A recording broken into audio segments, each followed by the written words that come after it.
Hey, this is more modern than Poland. This is like more youthful than Poland. I really want to learn Albanian. Student nga Polonia, Franca, Holanda, Rumania, Maldivët dhe ishuj të Australisë po studiojnë për të drejtat e njeriut, të drejtën penale ndërkombëtare dhe drejtësinë tranzicionale në Fakultetin Juridik të Universitetit të Prishtinës.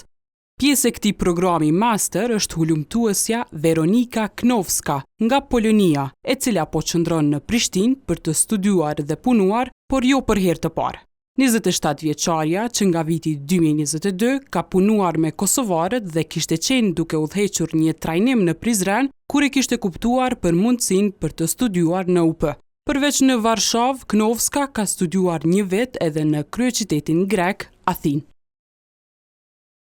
The main difference is that we are in Balkans where time goes slower than in Western Europe. So for a lot of things, you have to wait a bit longer, or you have to just brace yourself with patience and like go with the flow. But when it comes to content itself, I'm really satisfied, as in Poland or also in Greece, the studies and the learning process is very much lecture-based, while here it's very much conversation-based.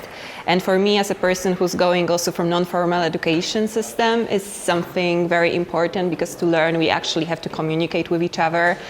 I met Kosovars before, so I already coming here, I knew more than less what I'm coming into, and I heard that it's a beautiful country, that it's very youthful and it's very welcoming. So this is not something I was afraid of, but when I'm talking with people back in Poland or in different countries, or even when my friends are visiting me here, for example, for New Year's Eve, my friends came here from Hungary and Italy, and their families were absolutely terrified that they are coming into a war zone, because I feel like the 90s got very much stuck in the also Western perspective on Kosovo, and it feels like, oh, there is still war in Kosovo, right? Like, are you sure you're safe here in Kosovo? So this is something that I'm also having a lot of conversations about when I'm coming out of Kosovo, and I'm saying, hey, this is more modern than Poland. This is like more youthful than Poland, and it's really, I feel safer here, like for example, as a woman walking at night, than in many different European Union countries. Hulumtuesja nga Polonia tregon se si sigurojnë literaturën në gjuhën angleze. The law here in Kosovo is in English, so it's very accessible. And except for that, we receive a lot of materials, so it's not that big of a problem. What I had a problem with is that I really want to learn Albanian, and it's quite hard to find resources on GEG and to actually, practice and learn anything. For persons who would be considering this program, I think what is also important is that it's quite flexible, and you don't have to give up on your career for a year and suspend it to be here. We really usually have classes that are accessible for people who are having their daily jobs, so it's also something nice to do. And në programin të drejtat e njeriut, e drejta penale ndërkombëtare dhe drejtësi tranzicionale, janë edhe 20 student vendor, kurse të angazhuar 10 profesor vendor e 15 ndërkombëtar nga universitete prestigjioze. Dekani Avni Puka ka treguar se studentët e këtij programi përfitojnë bursë mujore në vlerë 500 euro në muaj, akomodim në konvikt pa pagesë, praktik dhe 1 deri 2 vizita studimore jashtë Kosovës.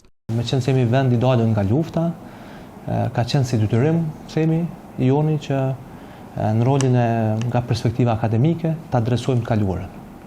Dhe një hap të parë ne kemi bërë me këtë program master, që është që 2 vite i akredituar, është viti 2 i studentëve dhe ndërkombëtar dhe vendor, që adreson të kaluamën e luftës këtu edhe më gjerë.